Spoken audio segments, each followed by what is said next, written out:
नमस्कार। स्वागत करुच्ची मोर channel Geetanjali creativity. आपण पुण्यभूमि आमर भारत वर्ष से काव्यिक मैंने कही जाती जननी जन्मभूमिश्च स्वर्गादपि गरियसी। भारत मातार कोल केते मुनि ऋषि जन्मलाभ करी तार गारिमा को विश्वविदित कर कलकल निनादित ता कोल बही जाऊँगी गंगा जमुना भली पुण्य नदीर धारा। वन उपवन पहाड़ पर्वत घेरा आमर यही माता भारती। तार बुकुरे जन्मलाभ कर मुनि ऋषि मैंने विश्व बुकुरे लिखि जाइछन्ति सोनाक्षर केते जे कथा ता लिभिबार ही ना। आज उपस्थापना से भारत मातार कथा, तार अवस्थिति, तार कोल राज्य केन्द्रशासित अंचल ए सब को लेकरी मोर उपस्थापना भारत मातार कथा। आम पृथ्वी मातार कोल 7टी महादेश 5टी महासागर अवस्थित। से 7टी महादेश है एशिया, आफ्रिका, यूरोप, उत्तर अमेरिका, दक्षिण अमेरिका और अंटार्कटिका।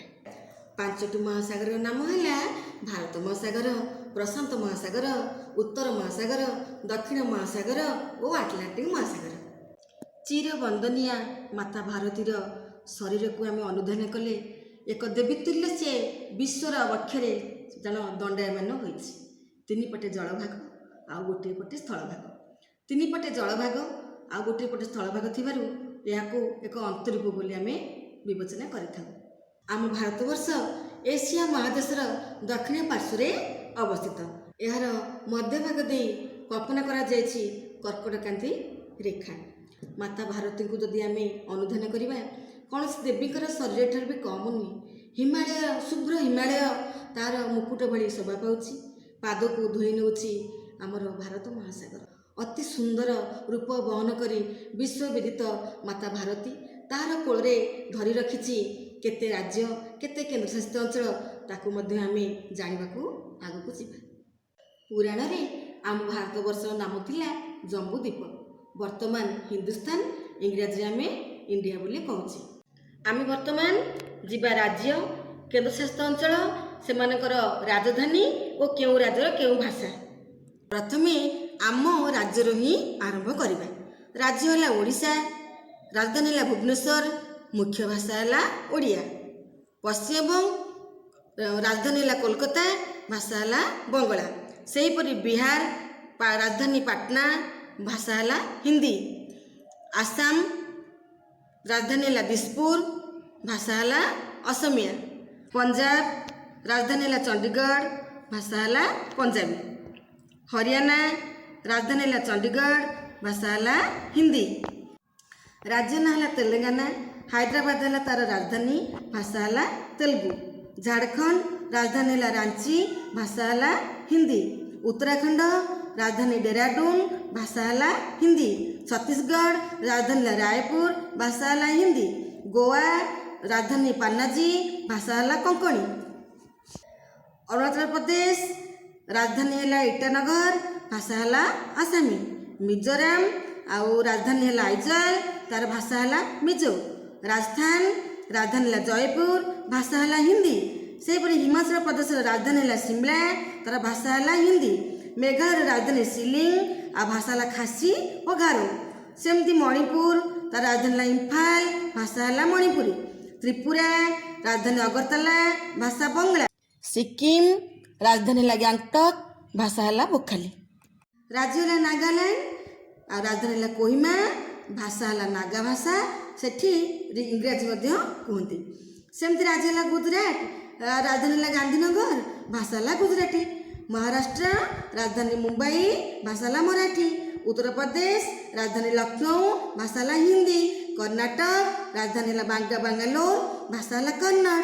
तमिलनाडु तार राजधानी है चेन्नई, सेठार भाषा है तमिल। से मध्य प्रदेश तार राजधानी है भोपाल, भाषा है हिंदी। केरल तार राजधानी है त्रिभांद्रम, भाषा है मलयालम। आंध्र प्रदेश राजधानी है अमरावती, भाषा है तेलुगु। एबे आमे केन्द्रशासित अंचल गुड़िकर राजधानी विषय जानिबा। प्रथमे जिबा न्यू दिल्ली को। न्यू दिल्ली राजधानी न्यू दिल्ली। दादरा नगर हवेली राजधानी है डामन। आंडमान निकोबर द्वीप पोर्ट ब्लेयर। लाक्षाद्वीप काबाटटी। ଚଣ୍ଡିଗଡ଼ ଚଣ୍ଡିଗଡ଼, ପଣ୍ଡିଚେରୀ ସେଇ ପଣ୍ଡିଚେରୀ ହିଁ ତାର ରାଜଧାନୀ। ଡାମନଡୁ ହେଲା ଡାମନ, ଜାମ୍ମୁ କାଶ୍ମୀର ହେଲା ଶ୍ରୀନଗର ଓ ଜାମ୍ମୁ, ଲଦାଖ ହେଲା ଲେହ। ଭାରତର ରାଜଧାନୀ ହେଲା ନୂଆଦିଲ୍ଲୀ। ଭାରତର ଅଧିକାଂଶ ଅଞ୍ଚଳର ଲୋକମାନେ ହିନ୍ଦୀ ଭାଷାରେ କଥାବାର୍ତ୍ତା ହେଉଛନ୍ତି, ତେଣୁ ହିନ୍ଦୀକୁ ଆମର ରାଷ୍ଟ୍ରଭାଷା ବୋଲି ଆମେ କହୁଛେ। ଆୟତନ ଦୃଷ୍ଟିରୁ ସବୁଠାରୁ ବୃହତ୍ତମ ରାଜ୍ୟ ହେଲା ରାଜସ୍ଥାନ, କ୍ଷୁଦ୍ରତମ ରାଜ୍ୟ ହେଲା ଗୋଆ। ସେହିପରି ଜନସଂଖ୍ୟା ଦୃଷ୍ଟିରୁ ସବୁଠାରୁ ବୃହତ୍ତମ ହେଲା ଉତ୍ତରପ୍ରଦେଶ ଏବଂ ସାନ ହେଲା ସିକିମ। ମାନଚିତ୍ରରେ ଦିଗ ନିର୍ଣ୍ଣୟ ସମୟରେ ଆମେ ମାନଚିତ୍ର ପଟକୁ ମୁହଁ କରି ଛିଡ଼ା ହେବା।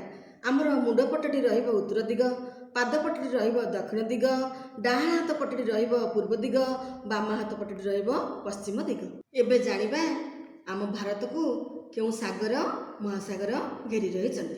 ଭାରତର ପୂର୍ବ ଦିଗରେ ବଙ୍ଗୋପସାଗର, ପଶ୍ଚିମ ଦିଗରେ ଆରବ ସାଗର ଆଉ ଦକ୍ଷିଣ ଦିଗରେ ଭାରତ ମହାସାଗର ଅବସ୍ଥିତ। ଆମ ବଙ୍ଗୋପସାଗରରେ ଆଣ୍ଡାମାନ ନିକୋବର ଦ୍ୱୀପପୁଞ୍ଜ ଅବସ୍ଥିତ। ଆରବ ସାଗରରେ ଲାକ୍ଷାଦ୍ୱୀପ ଅବସ୍ଥିତ।